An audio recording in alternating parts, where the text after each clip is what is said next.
కూటమి ప్రభుత్వం లక్షల కోట్లు అప్పు చేసిందంటూ బ్లూ మీడియా దుష్ప్రచారం చేస్తోందని AP biodiversity board chairman Neelayapalem Vijayakumar మండిపడ్డారు.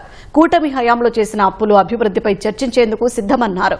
మార్క్ఫెడ్ అప్పులు, రైతుల ధాన్యం సేకరణ కోసం తీసుకునే వర్కింగ్ క్యాపిటల్ లోన్లను ప్రభుత్వ అప్పులుగా చిత్రీకరించడం దారుణమన్నారు.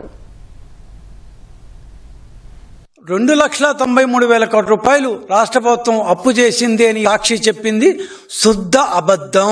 2024 జూన్లో మేము వచ్చినప్పటి నుంచి ఈ రోజు దాకా ఆర్బీఐ ద్వారా చేసిన అప్పులు కేవలం 1,19,000 కోట్లు మాత్రమే.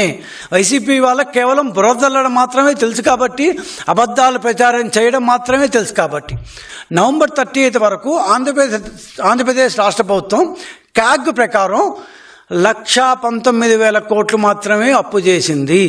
అది కూడా 18 నెలలకు గాను. 2024 ఏప్రిల్ మార్చ్ జగన్ పాలనలో 38,700 కోట్ల రూపాయలు అప్పు చేశారు.